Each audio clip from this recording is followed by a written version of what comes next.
other pieces of paper that go into this system that also make up the system, and you can either use them or you can use another system you have. So let's look at all 5 pieces of paper and analyze why they'd be important to you. In addition to our financial sheet, which we call the cash flow system, or lately I call it the money tracker, I have my quarterly calendar. So to pull your quarterly calendar out of there, fold it in half like we did before, and fold it in thirds like you did with the cash flow system, so that in a minute you've got yourself organized with your time.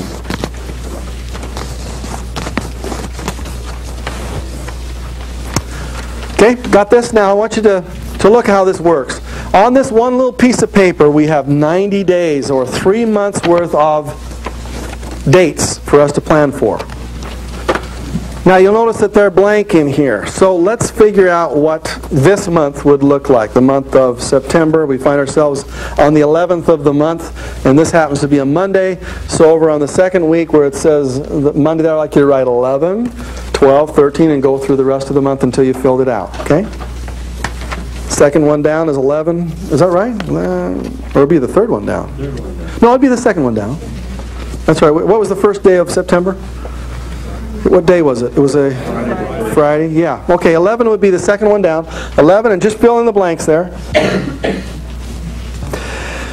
What I've done in my first month is I've filled in my blanks here and written them in. I kept this system going for a couple of years.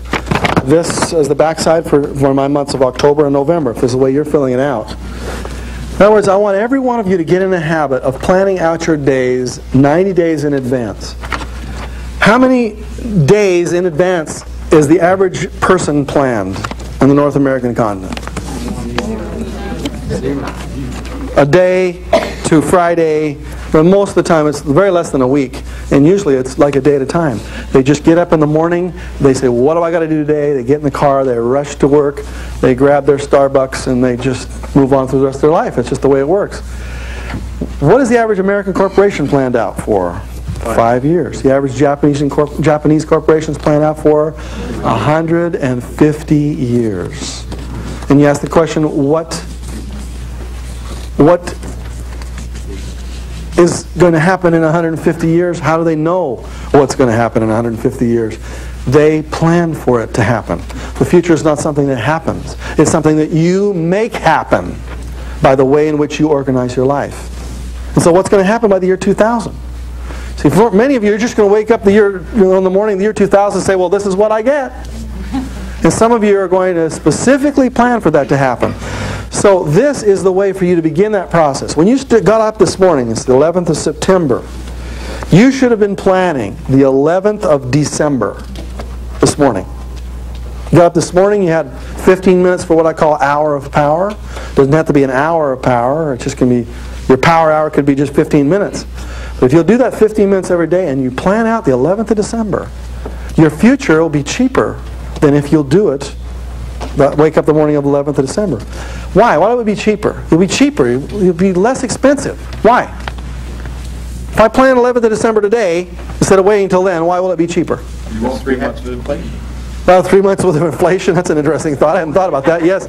Book your flight now. I get to book my flight reservations now, and I get the cheapest possible way for my life to happen. What else could happen as I'm planning for the next 90 days to make that day cheaper? Over here, ma'am?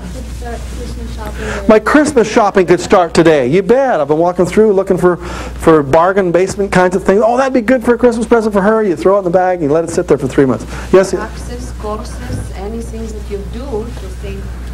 Anything can be cheaper if you buy it in advance. Yes, over here, Larry. You won't have to fix the things that broke on the 10th because you didn't plan for them. There you go.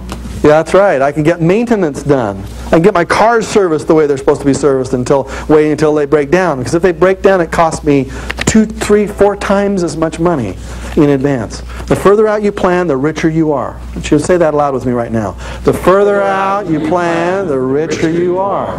Now, it was J. Paul Getty who had a famous statement. He says, they asked him, what was the secret to your wealth? And he said, I buy my straw hats in the fall.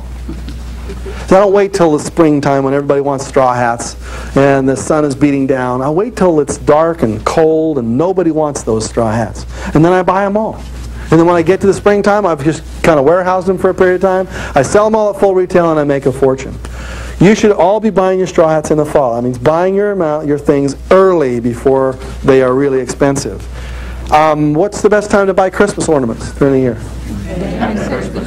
December 26th and beyond, right?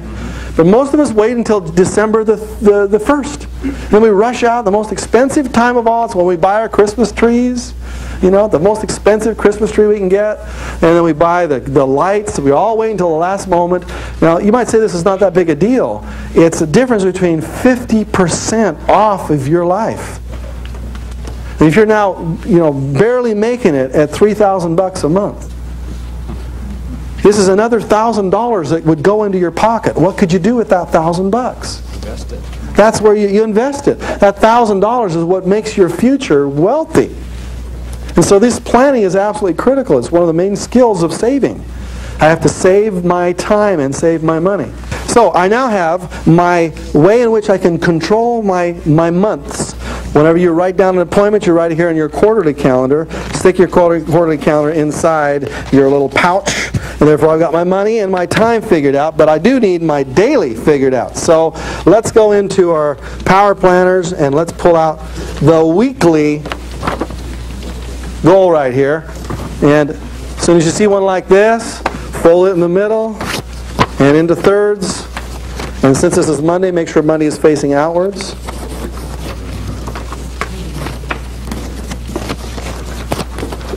Okay.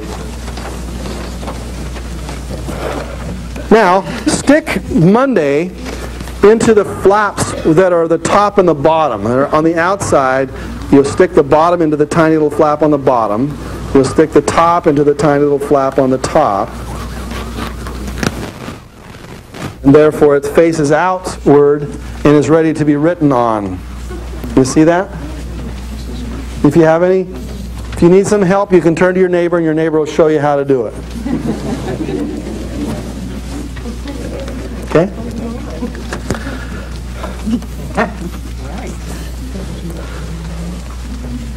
Okay, as soon as you got it all out there, look up this way. So now I have my daily thing that's all ready to be written on. If I was going to carry this with me and I needed to do something, I thought of something to do. Got to put it on my to-do list. I pull it out here and it's ready to be written on. I would just write it right there. Well, where would I write it? There's a line, and above the line there's a little 20 in that little triangle. See that? And then below the line there's 80. What does that mean? Okay, everything that's important you want to write above that line. Everything that's not important you're going to put it below that line. So let me teach you the secret to all success when it comes to time management. This is it. You must learn how to procrastinate. And I'm really serious about this. The best and most successful person on the planet is the best procrastinator. Because they have just as much stuff to do as you do, if not more. They've got hundreds of things they need to do that day. When they got up that morning to look at their list, how did they procrastinate? Well, there's an old rule that says 20% of the things you do give you 80% of your results. You ever heard that? Yep. And 80% of the things you do give you 20% of your results. In other words, there are few critical things that you do will give you huge returns on your money. And a few lots of things you do will give you almost nothing on your money. Let's pretend that you're investing your money into a couple of stocks. Let's put it this way. Let me analyze it here for you. Suppose I could put my money into two different stocks. It would be stock A and stock B. And you have $100 to put into your stocks that month. That $100 you saved by getting your airline ticket right. And let's see, I could put some money in A and B. I decide I'm going to put $20 in A. And I'm going to put $80 in B. Does everybody understand that now? So I got $20 worth of company A and $80 worth of company B. Now I watch this for a whole year. And then at the end of the year, I look at my returns and I found out that $20 grew into $80 in profit. And that this $80, although it did make a profit, only grew into $20 in profit. Are we following this so far? This one grew into $80 and that, lots of money, only grew into 20. Now I get to decide next year, based upon similar assumptions, where to put my money. Where should I probably put my money? Yeah, why? Because for every dollar I put into A, how many dollars came back? $4. I put $1 into A, I get $4 back. That's a pretty good deal. Now for every dollar I put into B, how much money did I get back? 20 Yeah, and this is, you thought you were out of math, didn't you? 2 trains traveling in the same direction towards Los Angeles. Okay, 25 cents. All right? So I put a dollar into B and I get 25 cents back. I put a dollar into A and I get $4 back. How many times more powerful is A than B? If I divide 25 into 4, or 20, it's 16 times. In other words, I make 400% of my money over here, and I make 25% of my money here. 16 times more powerful. Okay, that means if I were to put my money into A, I'd be 16 times, that's 1,600% better than if I put it into B. Now that's what happens when you do it with your time. If you invest your time into what we call a 20% activity, one of those high payoff activities, if you invest it in a high payoff activity, you're 16 times further down the road than if you waste it on something that's just on your to-do list, just on one of those low payoff activities. 16 times. Now Brian Tracy actually reports a study where they did this with the insurance salespeople, and they found out that the top 20% of the salespeople earned 16 times more money than the average of the people in the bottom 80%. 16 times more money. If the guy at the bottom was making $5,000 a year, the guy at the top was making $80,000 a year. Okay? And so they said, well, I wonder how far this carries out. And so they took the top 20% and they took the top 20% of the top 20%. And they found out that the top 20 of the top 20, which is the top 4%, was making 32 times as much money as the people below them. Like, not percent. Like they took their salaries and multiplied it by 32. And they took the top 1%, which is the top 20% of the top 20% of the top 20%, which is about 1%. If the top 1% of the earners was making 52 times as much money as the bottom 99%. Now, what is it that those top 1% earners were really doing? I can guarantee you when they got up in the morning, they were not fooling around. They got up in the morning and they said, what can I do that is the most productive thing I can do this day? And I'm going to focus my energy, my investment of time, I'm going to focus it in on the things that give me the highest return, and I am going to procrastinate everything else. You see, everybody procrastinates. Everybody. It's just, what do you procrastinate? Some people get up in the morning and they decide, I'm going to do this, and I'm going to procrastinate that. Other people get up in the morning and they say, oh, I'll do that. And as soon as I've got these things taken care of and crossed off my list, then I'll do this. And you want to know why they are 32, 16, 50 times less productive? If only just in terms of money, but in terms of the way their life works. Their magnitudes like 15 times better, or more powerful, or more organized, or more clear. They get more stuff done that really counts. Now let me tell you why some of you get stuck procrastinating the wrong way. Because there is a right way to procrastinate, and there is a wrong way. Most of us prepare our to-do list. How many of you got the to-do list you work on every day? I'm going to see, raise your hands on it. You got your to-do list. Okay, and how do you write it up? Okay, start up in the morning, and you ask yourself the question, what do I got to do today? The wrong question, but hey, you write it down. Okay, and you ask your brain the question, what do I got to do today? And your brain has been trained over many, many years of being trained like a rat in a maze to give you the things to write on your to-do list. You see, if you want to train somebody, you reward them.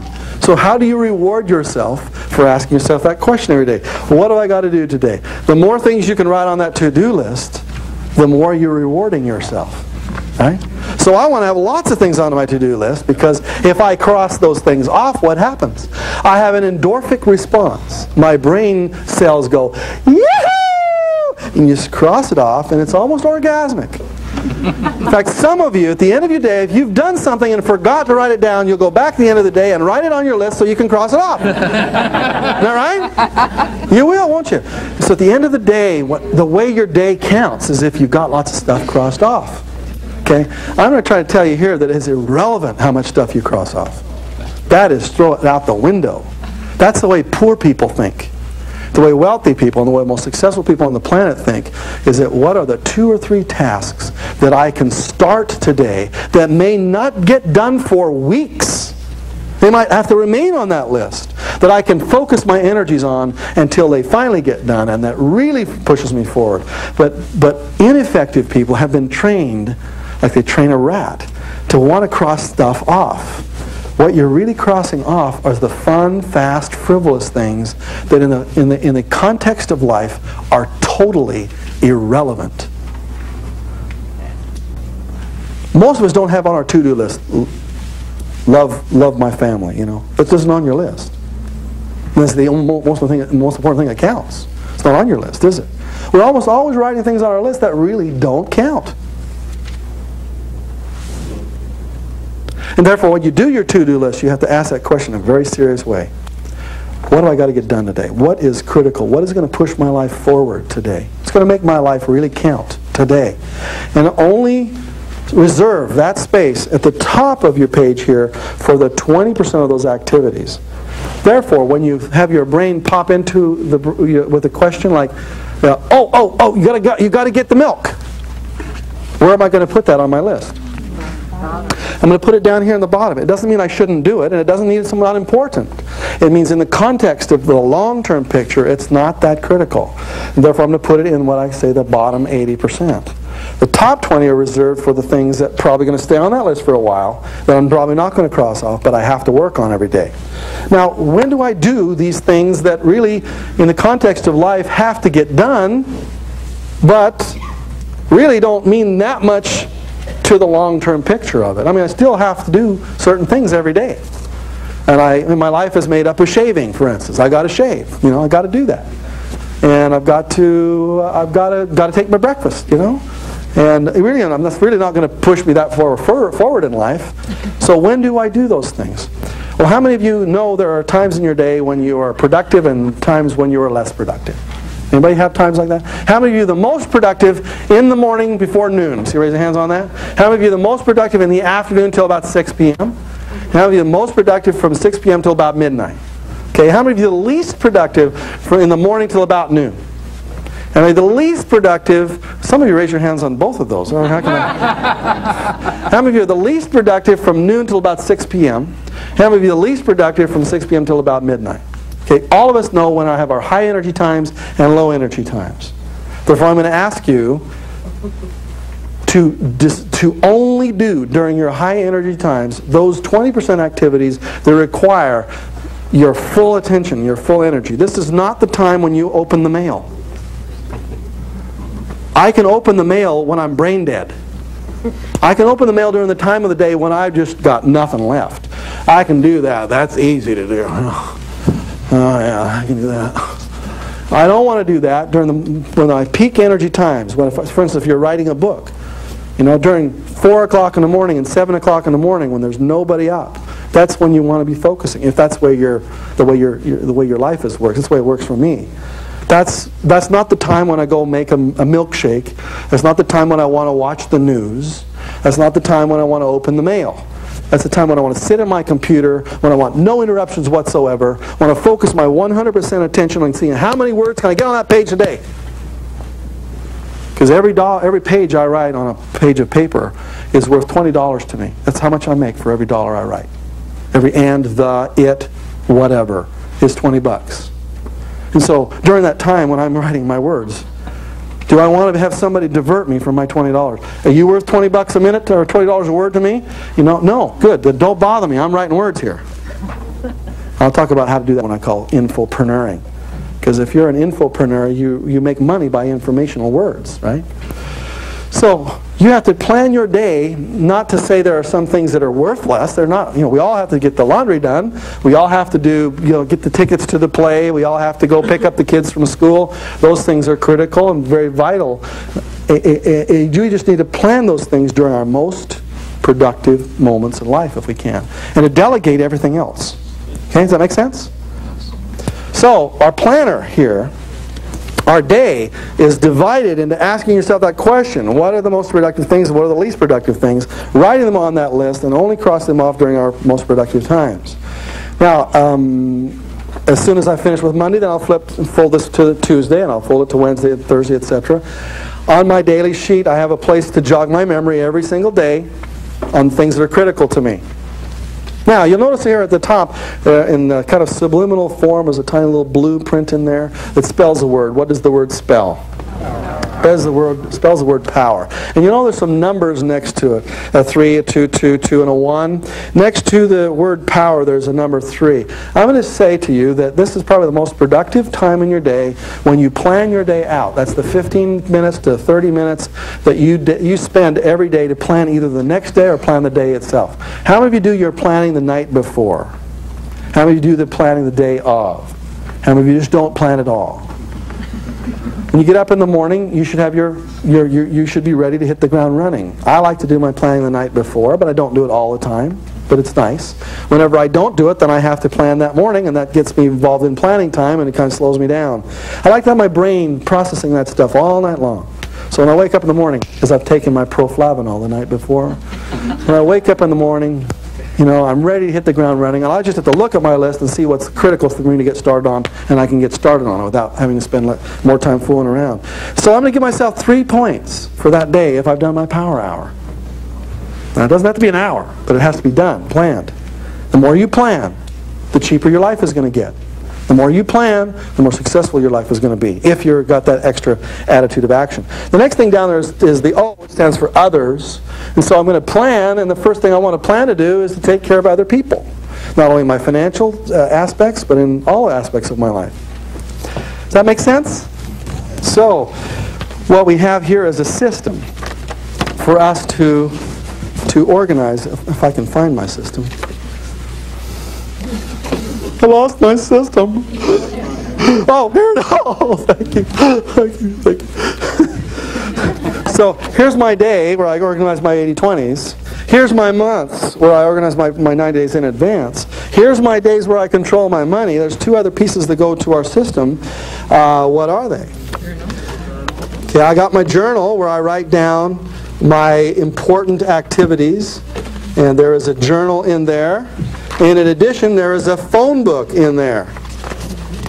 So, my journal, this is where I keep my meetings and my notes for my meetings. It's amazing how much information you can put on one little piece of paper. You carry that with you. If you're running a quote that you really like, or you're doing a business meeting and you need to take a record of it, take your journal, stick it inside your planner, and now I've got 4 pieces of paper in there. Final piece of paper would be my phone book. So dig out your phone book, fold it up. There are over 300 places in here alphabetized for you to write the numbers and the names of the people closest to you. I still use this to this very day. All of my database is located on this little piece of paper. I can photocopy this, boom, boom, on one piece of paper. I can keep a record of it. And if I add new names on here, it's really easy to add them. This is my phone book. This is all you really need. You don't need to carry out one of those long, big address books all the time. It's just one little simple piece of paper. Stick that inside one of the pouches. You're not going to pull that one out very often, so there are 2 things I like to keep on the outside. I like to keep my daily activities on the outside, my to-dos. I also like to keep my money on the outside in one of those little pouches that on the other side is got the pouch at the bottom, the little slip cover at the bottom and at the top. So, look up here as you're doing it. On the outside of my pouch I have money and time. On the inside I have my addresses and names. I've got my journal and I've got my long-term planning for my 90 days in advance. There I am controlled and in organization from that very moment. I can do it all in one little thing. I can stick in my pocket or purse, and I'm in control. Okay? Now, some of you have other kinds of systems that you use, and they're a little bulkier, that's true. I'm going to ask at the very least, everyone here in this room, at the very, very least, every one of you should be taking your money, your cash flow tracker here, your organizer. You should carry that with you everywhere you go for at least the next 30 days and fill it out every single time you spend money. The other organizer here, if this can be useful to you, you can shift to this one, or you can give that to somebody as a gift. It's a very powerful gift to give somebody for Christmas or something like that. There you've got yourself organized in one simple place.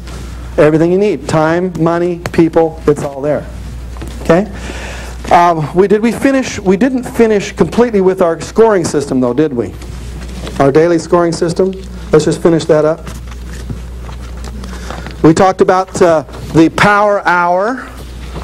We give us 3 points. We talked about others. That gives us 2 points.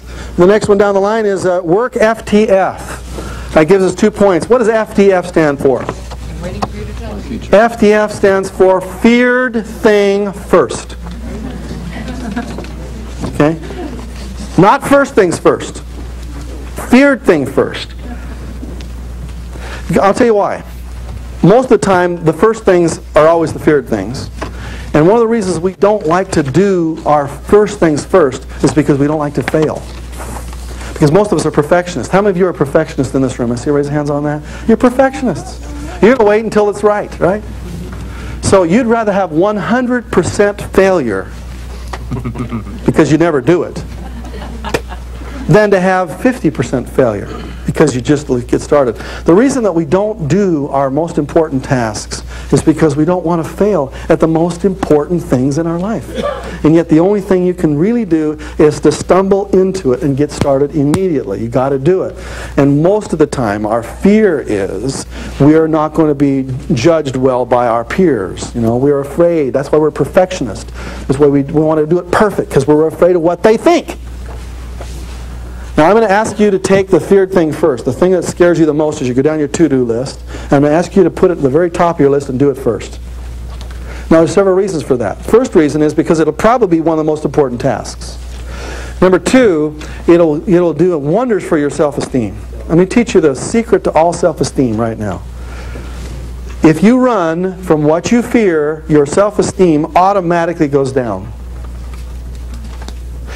If you face what you fear, your self-esteem automatically goes up. This is a true statement. You try it with your kids. If your kids run from what they're afraid of, you are literally training them to have low self-esteem. Well, when kids start into school these days, they have high self-esteem. 80% of the kids that enter grade 1 today have high self-esteem. By the 5th grade, it's down to 20%. By the 12th grade, 5% of graduating seniors have high self-esteem. And the reason they do is a lot of reasons. It's not because the school system is bad. It's because life is a pretty tough place to learn in. It's pretty rough. And what you need to be doing is taking the things that are most fearful to you and doing them first. If you do, well, let's look what happens. You start your day off and you say, what's the thing that scares me the most today? I'm going to go ask for a raise. I've been waiting to do for this for months. I deserve it. I'm ready for it. I'm going to go get a raise. You march right in there at 8:30 in the morning. You say, boss, I got to have a raise. He fires you and throws you out the door. At least you have all the rest of the day to look for a new job. But what happens if they say, well, we've just been waiting for you to ask. So how much do you want? Okay, here's 7%, and you walk out of there and it's 8:30 in the morning. What happens to the rest of your day? Wow. You're feeling awesome. You're saying, oh, this is great. It makes the rest of your day worth it. Now, if you take something you're afraid of doing and tackle it first, the rest of the day, by comparison, looks easy. However, if you take the easy things and put them first and wait till the end of the day to do the things you're afraid of, by comparison, the rest of your day looks very difficult. Because in the back of your mind, you're saying to yourself, I still got to go ask the boss for a raise. I'll wait till 4:30. So you're going through your to-do list. You're crossing things off all right and left. You're trying to be real happy about this. When you get to the end of the day, in the back of your mind, there's been this nagging voice saying, oh, you're going to ask him for a raise. It ruins the whole day. Does that make sense? Therefore, do your fear thing first. I'm going to challenge you to do that first for the next 30 days. I'll make you a promise. You do your feared thing first. At the end of 30 days, you're going to feel like you can do anything. I'll tell you why. When you walk in the room, you're asking yourself the question, give me your best shot. What's my feared thing first in here? What's the thing that bothers me the most? Come on, give me your best shot. I can handle it. Right? Is if you train your mind to think that way, you're not afraid of anything. However, if you train your mind to think, oh no, I don't want to do that, you know. If you're always backing away from things, and when you walk in the room, you're looking for things. Oh, I don't want to do that. You're automatically not prepared for life. Okay? So the third thing first is, what do I got to do first today? What's my toughest thing to do? And you give yourself 2 points as soon as you've done that. You reward yourself like a rat. Okay? That's the way they train. That's the way you need to train yourself. You need to reward yourself every time you do something good. Isn't that the way they train Shamu over here in SeaWorld? How do they train Shamu to jump out of the water like that? They put the bar underneath the water, or on the floor, and whenever he swims over the bar, they give him a fish. They raise the bar up. If he swims under the bar, they don't give him any fish. He swims over the bar, they give him fish. They raise it up to the level of the water. If he just swims around there, he starves to death. He just rolls over the top of the bar. They give him all the fish he wants. Pretty soon he gets to associate fish with this bar. They raise it a foot above the water. He stays down there. He doesn't, no fish. Just jumps over. Lots of fish. I think I'm smart enough to figure this out. I jump over this thing. You give me all the fish I want. Is that right? Good. Raise the bar. I don't care. That's how they get him to jump 20 feet out of the water like that. They train him. You got to train yourself. When you do something that's hard to do, you give yourself some points. You send a letter to somebody you love, you give yourself some points. When you do your power hour, you give yourself some points. And you automatically train yourself to be an awesome human being. Okay? So, here's our system. It's all planned together for you. How many of you think that if you did that system for 30 days, that your life would be much more in control? Let me see you raise your hands on that. Your job and your challenge is to do that. And start with simple things. Like when we go to lunch here in another few minutes, you're going to take that planner with you. We go through what we call the Millionaire Minute. So let's just cover that really quickly. Fill in some blanks before we're done. Since time is money, that's secret number 3.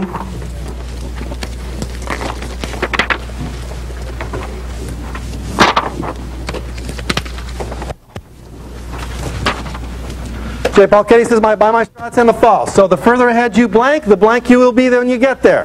The further ahead you plan, the richer you will be when you get there.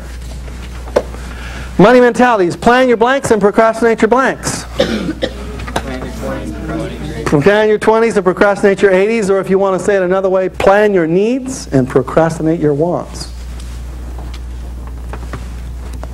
So, let's just cover this thing about wants here for a minute. Most of you don't, well, let's put it this way. You want things because you can't afford them right now. You say, well, if I had the money, then I would go out and buy them. Your wants are unlimited. Did you get that? As soon as your level of income increases to the point where you become aware that you can buy it, your wants are unlimited. There is no way for you to outpace your wants. As soon as you make $100,000 a month, you're going to want a Learjet. As soon as you make $1 million a month, you're going to want to, you're going to want to own, a bigger jet. Yeah. 'Cause in other words, right now your income dictates your wants. But as soon as your income goes up, your wants go up exponentially. What I'm trying to teach you to think of is that if you want to be secure, it's about all you really can hope for. If you want to be secure, you have to have a lifestyle that requires saving, that requires frugality, that requires the real fundamental basics, and that you can really enjoy the trips and the travel and all those kinds of things. You can have all of that, but you've got to have a lifestyle that supports that. And let's just take all the things that most people have. They're really going in a huge debt for them, and they're going to really destroy their wealth to get them. So I know I had to get that off my chest, If you look at people who are really wealthy, they are very careful with their money. They are not conspicuously consuming at all. So when I say plan your needs and procrastinate your wants, I'm trying to say your wants are never going to end. All right, 7 minutes to Millionaire Minute. Shop for value. It doesn't have to be a bargain. Some bargains are worthless. You shop for value. Buy wholesale. Always get a discount. That's right. And another word to put in there is always get a receipt. Always get a receipt. Don't buy anything from a yogurt to a pen without getting a receipt for it. I want you in the habit of getting a receipt. I want you to stand there and wait for it. I want all the people in line to think you're crazy, because you are. But you're the right kind of crazy. They're the ones that are the wrong kind of crazy. So, blank your receipt. Categorize your receipt. Blank your cash flow. Track your cash flow. Blank your leaks. Track your leaks. In other words, you got to flip it on the back side and blank your receipt. File your receipt. That's what the Millionaire Minute consists of. I look for value. I try to get a discount. I'm trying to buy wholesale. I get my receipt. I categorize my receipt. I'm going to track my cash flow. I'm going to balance my leaks. And I'm going to take that receipt and put it away. And if you'll do that, it takes you about a minute, sometimes 2 minutes per transaction every day. You're up to speed. You need a system for tracking your time and money, and that's what I've given you. I've given you a money tracker, a daily organizer, a 90-day planner, a phone book, and a journal. It's all found in that one little power planner that I had up here just a minute ago. There it is right here. There it is right there. Your wealth system contains your vital documents files, your owns and loans files, things you own, things you will own, your faucets and leaks. So your money rules are, I extend my blank blank each day. I extend my network planning horizon every day. Every day I got to extend my planning horizon. Rule number 2, I practice the Millionaire Minute. And number 3, I cut my living expenses by... Well, let's do that now here. You notice I don't carry too many credit cards. But I do carry my old Platinum card here. It's the only one I carry. Why? I have to pay this thing off every month. No matter how much I spend every month, they get a bill from that, and they want that money. They let me know when I'm late. I have to pay this off every month. It forces me to pay off every month. Now, I've done a lot of research on credit cards. It's really simple. If you want to cut your living expenses by 30% instantly, take all your credit cards out of your wallet and purse and cut them up and throw them away, except for one, which I'll be showing you how to use here in a few minutes. Cut them up, because when you don't have your credit card, what happens? Your spending drops automatically. If you would take and cut your credit cards up, your living expenses automatically, with no effort, automatically will drop 30% in the next 12 months. Try it. If you've got access to the credit card cash, you're going to spend it. If you don't have access to it, you can't find it, you automatically stop the spending you would have normally spent on without any effort whatsoever. Does that make sense to you? That's a hard thing to do. See? You need a credit card for identification and all those other kind of reasons and excuses that you always give me. Credit cards are death. Death to financial freedom. Take your credit cards and save one of them for emergencies and for any of other Robert Allen seminars that I'm going to ask you to buy on Tuesday afternoon. But other than that, you take that credit card and you cut it up. Does that make sense? Okay? I know that's a tough one, but that'll automatically, you try me, automatically and instantly will cut your living expenses by 20-30%. It'll take you about 3 seconds to do that. So the last one here, finally, is I cut my living expenses by plastic surgery.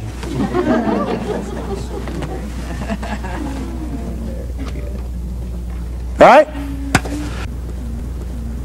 Okay, give me a couple more ahas, please. Yes, right over here, sir. 20% of your time makes 8% of your money. 20% of your time makes you 80% of your money. That's exactly right. Another way to put it. Good. Give me another one. Go ahead here. Wants are unlimited and they grow with your pocketbook. Wants are unlimited and they mushroom like... Absolutely. Yeah, they go out of control. Yes, over here. The first 10% of charities. Yeah, 10%. 10% to charity, 10% to savings. A lot of you are very generous with your charities. You'll send them $50 or things like that. I'm talking for you to multiply your charities much, much more than that and assume that the universe will pay you back. And I personally believe that the universe will. Isn't that what the Bible says?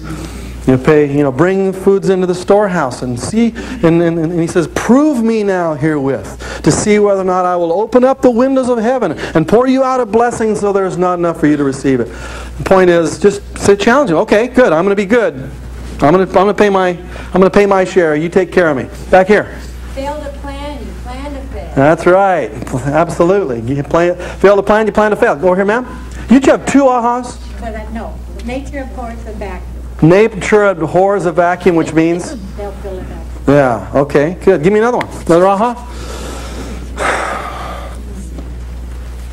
I really like the Rockefeller rules and how you can instill with your kids like right away. Rockefeller rules, absolutely. Anything else? Yes, Ben here? Do feared things first. Do those feared things first? All right, there are lots of things we're learning here. We're building a mindset, and hopefully by the end of today, what we're going to do is just shift your awareness about a lot of things that you're already doing, but without a context to it. You're doing kind of a little thing here, a little bit over there, a little bit over there, but if they're all put together in a system, it really makes a massive difference. How many of you ever driven off a car lot in a brand new car, or even a used car, a new car to you, and you drove off that lot and you start to see that same car everywhere you look, same color, everything? How many of you ever had that happen to you? That's what we call awareness. I'm going to raise your awareness about lots of things, about way the monies that you waste are really valuable. We're going to talk about credit cards, all these things that will raise your awareness so that when you see the world of money, you'll see it in a different way. In fact, when we go into investments, you're going to start to notice those little ticker tape things across the bottom of CNN, and you're going to watch your stocks from now on. There's a lot of things going on in your money life that haven't been aware enough for you yet. Now, in our morning segment, we talked about these things. So let's fill in the blanks, because I have some perfectionists out there of just having cows because they haven't been able to fill the blanks in yet on their forms. So let's fill in the blanks, shall we? As Nancy Walker said, who is now dead, she said, money might not mean much to you, pal, but to me it ranks right up there with oxygen. At this point, she doesn't need oxygen either. But money is important. Each dollar bill is a blank blank with enormous money, with enormous potential. Each dollar bill is a money seed with enormous potential. A few money seeds planted blank can grow into a huge money tree. Consistently. A few money seeds planted consistently. And that's the secret. You got to do it every single month. Never miss a month. Can grow into a huge money tree. You can go rich on the money that you are now wasting. You don't have to make any more. You just have to waste a few less. A penny saved is blank blank earned. Well, a penny saved, if you just save the penny, well then a penny saved is a penny earned. But a penny invested is 10,000 pennies earned. Because if I'll invest that money, it grows into an awful lot. The cost of blank is extremely high. Start now. Cost of procrastination is extremely high. Start now. You can't make blank decisions today and expect to be blank tomorrow. You can't make poor decisions today and expect to be rich tomorrow. Every day gives you a chance to test your money rules. For instance, suppose, how many of you ever gotten a parking ticket before? I'm see you raise hands on that. You get the parking ticket, and what do you do with it? You're just so ticked off about it, you just could scream. You stick it in a little slot in the side of your car. You're just going to show them, aren't you? You're just going to show them they can't give you a ticket like that. It matures in there for a while, and pretty soon, how many days does it go by before it doubles? It's 30 days. You ever had a parking ticket double on you? How many of you had that happen? Okay, good. You procrastinated it and it doubled on you. When that happened, you really made a decision that you wanted to be poor in the future. Because your future is going to arrive. You probably said, well, I'll tell you what I'll do. I'll just let this sit until I do my registration next year. Now I'm just let it sit there. They're going to go get all my registration. Then I go and I'll pay a check for my registration. I'll pay all my bills and all my tickets will all be paid off. They'll all be paid off at 200% and 300%. But you don't have the money today, do you? That's why, oh darn it, I can't afford that $30 ticket today. Can you afford the $90 ticket tomorrow? So you can't make poor decisions today and expect to be rich tomorrow. You have to make rich decisions today, even if it means coming up with money you don't have, because in the future you won't have it either. In fact, you'll have a whole heck of a lot less of it if you wait until tomorrow to pay it. So that's the way you take your discounts today, you make your rich decisions today. When it comes to the rules at the bottom here, I spend my money blank. Wisely, good. I never pay retail, and I save at least Blank percent of all I earn, 10% of all I earn. Now let's talk about savings for a minute. Savings. We talked about savings here this morning a little bit. Let's just finish that discussion. Whenever you save money, and you should constantly be looking for saving money, you have to save it. A friend of mine quit smoking here a few months ago, and she says, I saved $50 last month. And I said, where is it? I don't know, maybe it's in my donut budget. Where did it go? Give me the $50. I don't know, I don't have it. She saved it. I mean, she stopped smoking, therefore there was $50 supposedly left in her life. Where is it? She hadn't saved it. She had saved it. But it doesn't do any good just to save it. You have to double save it. You have to take it out of your life. You have to stick it somewhere so that it's gone. So if you go to a gas station, for instance, and you're trying to save money on gas, that $2 that you save, you should take and put it in an extra little spot in your wallet or purse and get it out of your budget. Get it out. When you get home, download that money, take it out of the spot, and put it in your savings slot and send it to the bank and get rid of it. Because you will always spend as much money as you have. You'll just spend up to it. So you should get all this excess cash out of your life as much as possible. And if you saved money on a movie theater ticket, because you went on Tuesday instead of going on Saturday night, and you saved that $3, well, don't just pay the $3 for your ticket. Take that extra money you would have saved, stick it in another pocket somewhere, and you get home, get it in the jar that you let build up in there, because you won't notice the difference. I mean, your budget will still be the same. Your life will probably still go on the same without you even noticing it.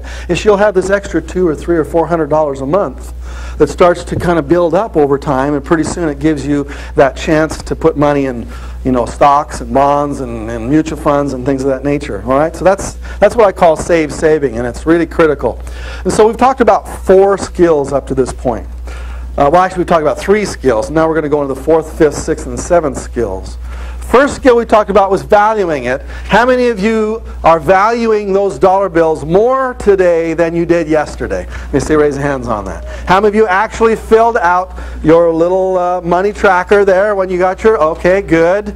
And most of you wrote down that this is a business expense. Hopefully it was a business lunch. You got to write that off. How many of you let somebody else pick up the lunch for you today? Now those are the smart ones. That's right. We try to avoid writing in our little booklets at all. If someone else will pick up the lunch for you, then that's a real deduction that you want, all right? That's why whenever I go to lunch, I try to not take my wallet with me. I didn't bring my wallet with me on purpose. Maybe someone else will pick it up.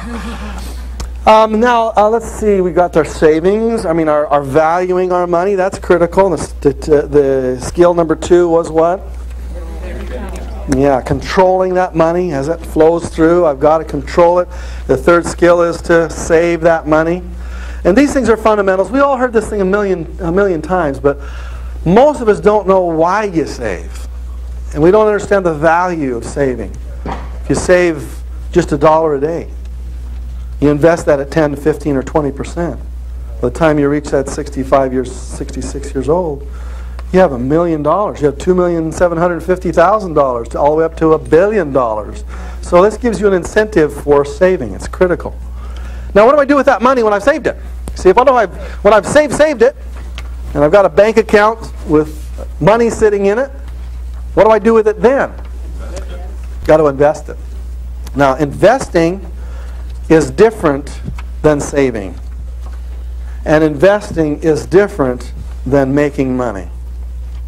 Investing is a special skill that everyone here in the room needs, no matter how much money you are making at your regular business. It used to be that I've had many businesses over my career. I've owned, when we hit our best-selling books, I went out and bought all kinds of different businesses. I bought a chocolate factory, which is the first thing I thought of once I made lots of money.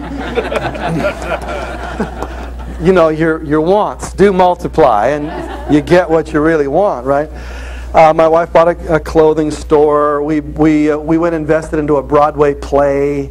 so that we could be there opening night, and I still get little dribbles of income from that Broadway play. I invested in the Utah Jazz. I became an owner of the professional basketball team, the Utah Jazz. That was a lot of fun. Could sit on the front row and get the best seats in the house, and it was a very wonderful experience. I absolutely loved it. I invested in several other businesses that didn't do very well, kind of went down the drain. So I've had a lot of experience making and losing, and sometimes making money. I always used to have this opinion that, if a business person is going to invest his or her money, that they should make huge rates of return. That's why I always liked real estate, because you can get 100, 200, 300% on your money.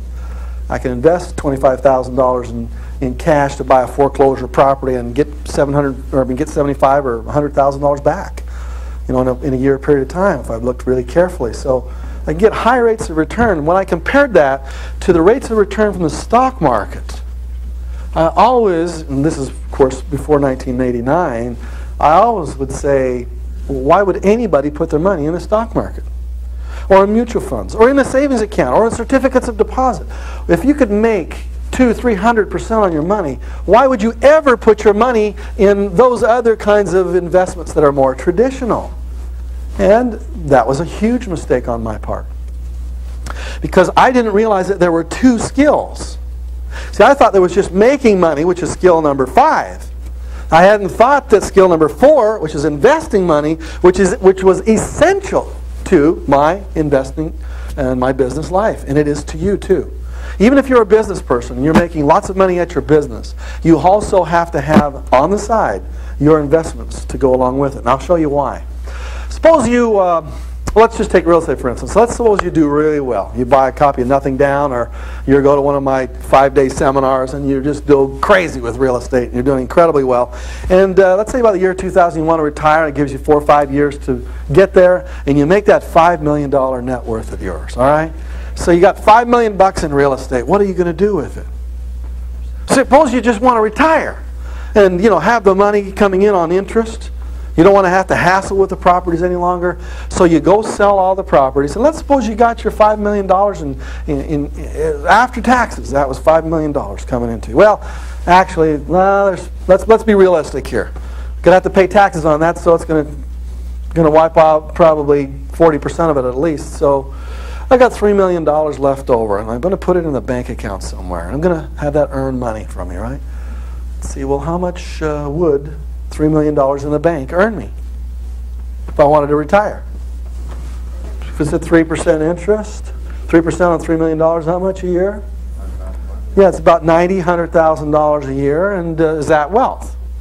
If you got $3 million in the bank, $90,000, $100,000, that might not be too bad. That's, let's see, how much is that per month? $8,000 a month? Okay, $8,000 a month. Is that all tax-free?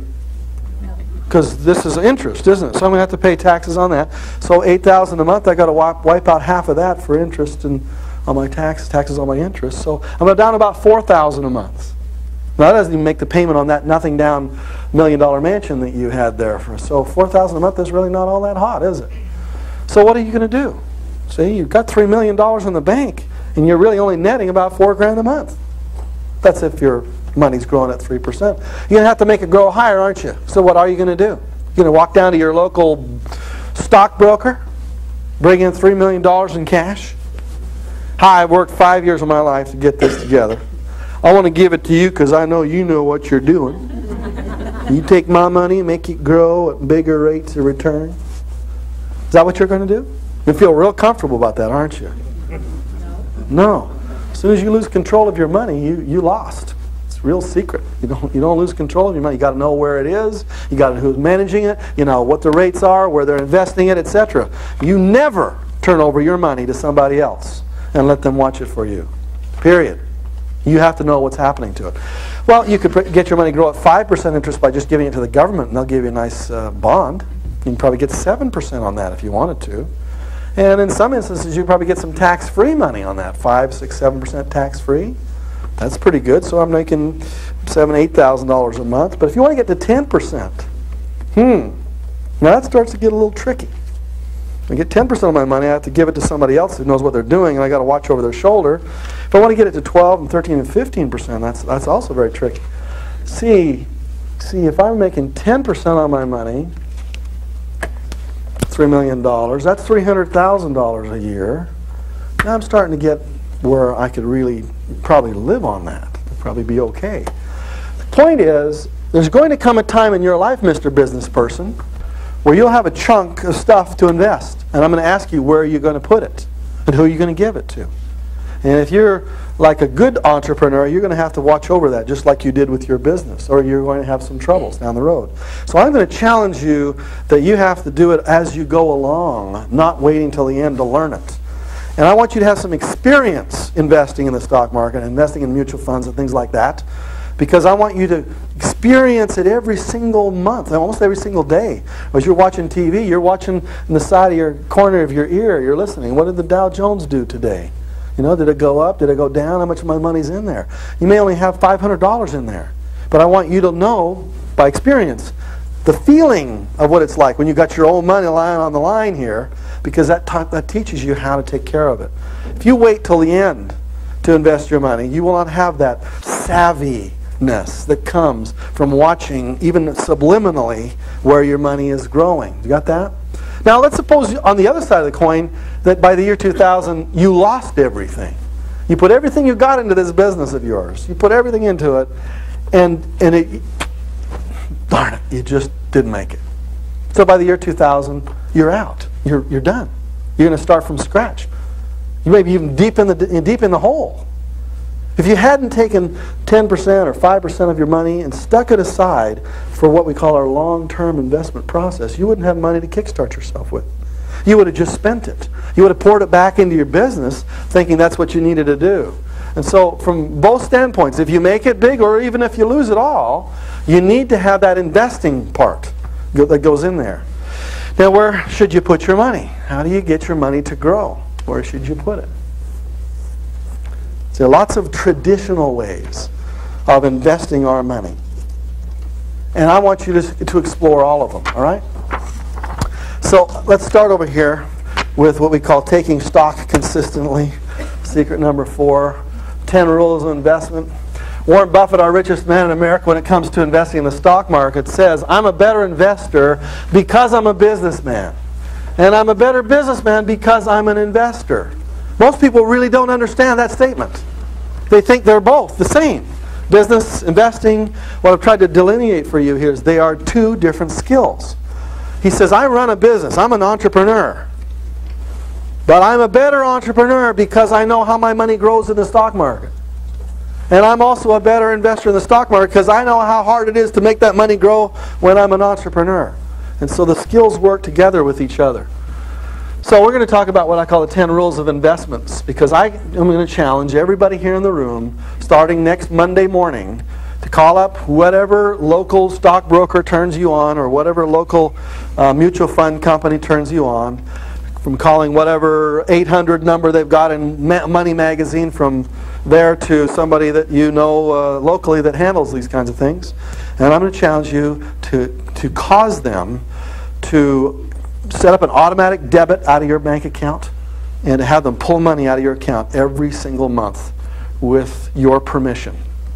I would rather you bounce checks to the grocery store than you miss that particular account that comes out of you every single month. Some of you already do this, and more people are doing it because the benefits are really obvious. How many of you are consistent month by month, every single month, investors in mutual funds? May I see you raise your hands on that? Okay, we got about 40% of you. I want 100% of you to do that. And I want them to take it right out of your bank account. Some of you are just beginners, and so you don't know where to start. We have this thing called the stock market. And what they sell on the stock market are stocks and bonds and mutual funds. We'll cover that briefly. What I'm going to talk about when it comes to the stock market are some rules that I want all of you to learn. And that is, you can't time the market. So don't try. Time the market. If anybody comes up to you and says, this is the best time to buy this thing, it's going to go through the roof, Be very, very careful. You never invest more than maybe 10% of your investment funds in some risky thing like that. You never put all your money into one basket. Now, what I mean by time the market is that, frankly, nobody knows when the stock market is going to go up and when it's going to go down. And you especially don't know that. Neither do I, especially, because I don't spend my life studying it. But there are guys and gals right now on Wall Street who literally spend 21 hours a day in this thing. They manage various funds. It is their entire life. They get up in the morning and they wake, every waking hour is spent studying the stock market, studying mutual funds, studying the ups and the downs and all the rules. You cannot in your entire lifetime ever catch up to them. So don't try. Now, of all these guys and gals on Wall Street that are trying to spend their whole life studying it, what percentage of them are really successful? Of all the mutual funds that have been, mushroomed in the last 5-10 years, there's 6,000 or 7,000 different mutual funds, all concentrating on the same 3,000 stocks. What percentage of those people are really making great returns? About 20% of them. And the other 80% will be, put your money in the bank and you'll be just fine. About 20% of them are doing it. These are people who spend their entire life at it. How could you even come close? You can't. So don't try. Don't even try. There are some things that you can do, and many of you understand these things. I'm going to be teaching it today. There are things that you can do as an illiterate, ignorant stock market investor. I'm going to put myself in that category. I don't purport to know an awful lot about the stock market. I do know a few principles that really work for the average person, which I am when it comes to the stock market. You bring me into real estate, I'm not average. You bring me into starting my own business, I'm not average. But you get me investing in the stock market, I'm just a run-of-the-mill person. So, number 2, don't buy blank, buy blank with blank, blanky blank, blank, blank. Okay? If I am going to invest in the stock market, if I do pick a few stocks there that I want to put my money into, first of all, I want to take my little chunks of money, 1,000, 2,000, 5,000, and spread it up into several little pieces. You very rarely want to put all of your money into one stock. But the key is you're not investing in stocks. I think you should just throw that kind of concept out the window. And the way Buffett talks about it, he says, I don't buy stocks. I don't buy pieces of paper. I buy... This is, don't buy stocks, is the blank here. Don't buy stocks. Buy great, and this is actually a quote from Buffett, buy great blank. Buy great companies. I'm going to buy a company, not a stock. With solid market dominances. And stick with them as long as they are great. Dominances. Don't buy stock. Buy great companies with solid market dominances and stick with them until they're great. Let's look at some of the stocks that Warren Buffett himself has bought over the last 15 years or so. Anybody know some of the stocks he's got in his portfolio? Gillette. All right, Gillette. Does Gillette have a solid market dominance? Yeah, in terms of male products? Yes, definitely. Give me another solid company. Coca-Cola. Does Coca-Cola have a solid market dominance all over the world? Yeah, and it's something that people, anybody can understand that. Give me another one that he might have purchased. Pardon me? Kleenex, Kimberly-Clark. I'm not sure. Is this one of Buffett's? Well, there's one. There's Kleenex and some basic things. Microsoft would be something where probably over a long period of time would have a solid market dominance. Yep. Yeah. Disney would probably have a solid market dominance over a long period of time. He's also bought See's Candies, and I've begun to appreciate that particular investment more and more. He also just bought outright a company called Geico Insurance, which has a solid market dominance in what it focuses on. In other words, he just takes lots of his money and focuses on a few very key investments. It's the same thing you should do. If you've ever had interest in the stock market, you should read a couple of books about Warren Buffett, because he does it in the whole aspect of wealth. He does it all right. The way he invests his money, the way he lives his life is pretty much the way I think most of us should be doing it. Number 3, the key is blank. Make automatic monthly investments. The technical term for this is blank, blank, blank. The key is consistency. Consistency.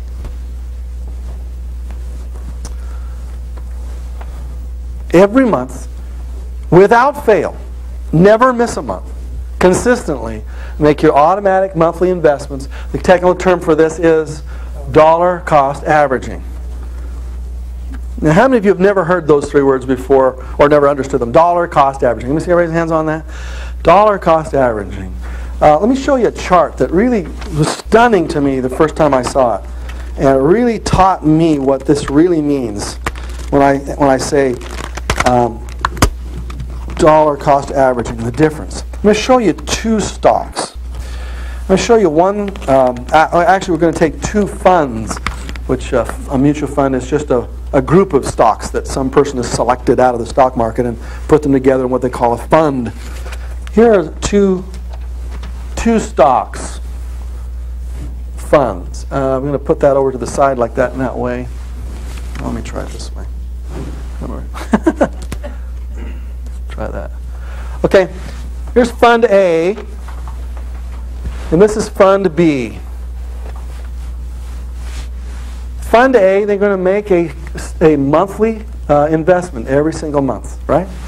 So today I'll buy $100 worth of Fund A. Next month I buy $100, and the month after that I buy $100, and the month after I buy $100, and $100, and $100, and $100, okay? And this is Fund B, and every month I buy $100. Boom, boom, boom, boom, boom, boom, boom, boom, boom, boom, boom, boom. Which of those funds would the average person be excited to own? A. Why? It's a consistent winner. Makes nice amounts of money over quite a long period of time. They're really happy with that. And yet, which one makes the most money? Yeah, at $100 a month, here's where they both fit. This Fund A would make you $1,435 in your first year. This would make you $2,230 in your first year. Now, why is that? Because if you buy every single month, even if you buy and it's going down, this is where it takes little nerves of steel, because the beginners hate to put their money in something that's going down in value. But what you're doing is you're buying those stock funds cheaper. You're getting discounts on them, basically, is what you're getting. Woo, good, it's going down. I'm getting discounts. Woohoo! Yoo-hoo! Oh, now this is kind of scary, because, I don't know, maybe it'll go down to zero. Then you'll end up with a lot of really worthless stock, won't you? Yeah, but over a long period of time, what might happen with that fund? It pops up a little bit, even if it comes up less than what I bought the first amount of shares for, see? What'd you buy your shares for? I bought them for $10 a share. What are they selling for today? $9. Well, that must be a real loser, right? Well, it'd be a loser if I'd put all my money in here and tried to take it all out there. But I don't put all my money in here. I spread my money out so that every month I consistently buy, and even if it doesn't come back to what I originally bought it at, I'm still way, way, way ahead. Okay, does that make sense? Now, most people don't understand the stock market. They think there's a lot of risk in it. Very risky place to put your money. Let me tell you where it's risky. There is a risky place for the stock market. And then there's a very, very safe place for the stock market. And it all depends on time. According to this report I picked out of the paper the other day, let's suppose we had 5 holding periods. 1, 5, 10, and 25-year holding periods. Suppose you took your money and stuck it in the stock market and took it out a year later. You stuck your money in the stock market, took it out 5 years later, 10 and 25 years. You understand that? Now we're going to compare the probabilities of making money, or I guess actually in this case it's the probability of losing money, with different holding periods. Where does the average person who gets in the stock market, where's their usual holding period in the stock market? 1 year. It'll be 1 year. If it's gone down, probably be a couple of months. 5 years maybe. They're really not focusing for long term. They're trying to get into a long-term vehicle and make short-term money. And therefore they end up making short-term losses. Here's where the real risks come. Look at this. Probability of loss. If I'm investing in stocks, for instance, that means I'm buying IBM and Caterpillar and whatever stocks happen to be out there. If I do my 1 year, if I put my money in the beginning of the year and take it out at the end of the year, I have a 35% chance of losing my money. But the longer I leave my money in there, I have 15% chance of losing, 5% chance, 0% chance of losing money over a long period of time. Now this, of course, is based upon, you know, the past history. So I can't predict the future. But in terms of the way we had our past, from the Depression, even from the early 1900s, there has never been a 25-year period of time in any year you want to pick. From 1900 to 1925, from 1901 to 1926, from 1902 to 1927, you take any 25-year period of time from the beginning of this decade or this century all the way up to today, and there has never been a 25-year period of time where an investor lost money in the stock market. What's the secret there? You see, these dips and ups and downs in the stock market, if I can spread them out long enough, eventually that stock market is going to have a consistent increase. Now, like I said, I'm going to make an assumption here that the future will be the same as the past, but I believe very strongly that it will. I don't know what might happen in the next 5 years. Perhaps the economy could tank. Maybe it'll tank for 15 years. Maybe it'll tank for 20. But I think more than likely, us Americans in our ingenuity will figure out a way for the values that we put our money into today will eventually come back within a 25-year period of time. So you don't invest your money on a short-term basis. You basically you say, take the money out of my bank account every single month, and you literally forget it. You just do something else and let it stay there. Now, if I'm investing in bonds, which is lending money to the government, for instance, and having them pay you 6% or 7%, or lending your money to a corporation like IBM, and then having you pay you 7, 8, 9% or more, the risks of bonds are even less.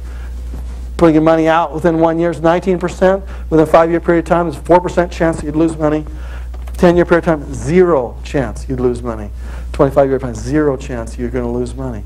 So the real secret is long-term, get it in, forget about it, and that makes the difference between the amateur investor and an investor who really does extremely well in the stock market. So let's look at our rules then again. No matter whether you're a pro at this or you know nothing about this, suppose your kids are selecting it. Make it that simple. The rules are basically the same. You have the consistency. Every month, it's dollar cost averaging. Number 4, don't blank blank unless you have a strategy for blank blank. In other words, don't get in unless you have a strategy for getting out. What's your strategy for getting out? Don't.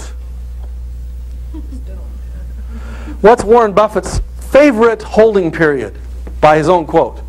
Forever. Forever. That he buys them and he just sticks with them forever. That's his favorite holding period. He makes the right decision, buys a company with solid market dominance like Coca-Cola, Gillette, some of these companies like that, and he just never lets them go. Just keeps buying more and more of them because he knows over the long haul, big companies with solid dominances can't lose.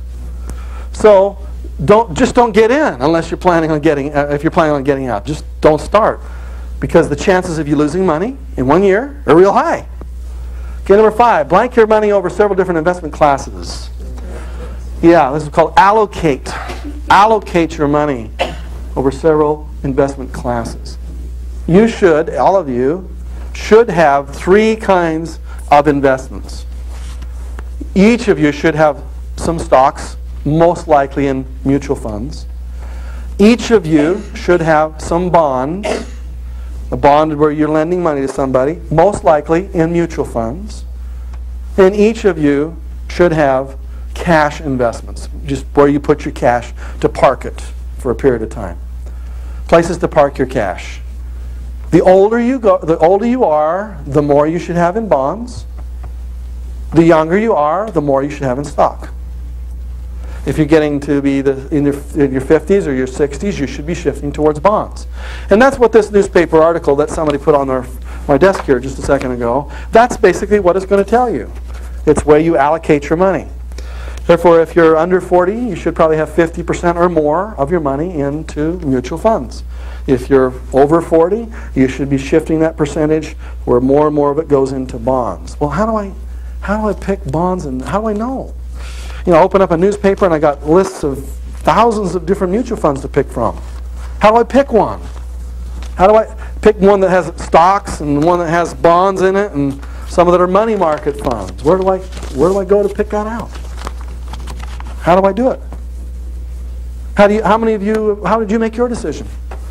Who told you where to put your money? You watch them. Yeah, you watch certain funds, okay? I picked the biggest, You picked the biggest, all right? So she picked big. Probably went with Magellan, huh? Fidelity. So you went with Fidelity, which is Magellan, all right? Good. So I've got some money in Fidelity too. Yeah, where did you put yours? How did you? Determining what type of risk, high risk, medium risk, or low risk. Higher, medium, or low risks. Yeah, but you go in the newspaper and there's thousands of them. And they'll say, high growth mutual fund, the aggressive growth fund. They'll have all these words. I mean, how in the heck do you know the difference between bonds and where do you go for these answers? Well, how do I get the track record? Money magazine. Okay, I go to the Money magazine. I go to the library. Okay, go to Newsweek. All of them have various different reports. Here's one from U.S. News World Report here a couple of years ago. Best mutual funds. You could get any magazine on your newsstand and they'll rank them in order of importance. There are a couple of things that you probably want to watch for. And one would be, how much does it cost to get in? And a lot of them will have a minimum of $2,500. How much do I have to invest every single month? Some will have, minimums of $1,000, every time you buy. Well, obviously that's going to knock most of us in this room out. And I don't want to put $2,500 every time I buy a mutual fund. I want to have the cheapest one I can get. I also want to have one that has very, very low minimums. So I can buy for $50 or $100. Are there any funds that come to your top of your head that you've heard that advertise that way? You can get in for $50. Anybody? Yes, back here? Capital, okay. Templeton, yeah, Templeton I can get in for that low of money. Any other funds that come to the top of your mind? Investors? See, I'm not trying to point out to you which ones you should or shouldn't buy. What I'm trying to cause you to be aware of is how are you going to make that decision? I think Janus can get in for $50 and invest every month for $50.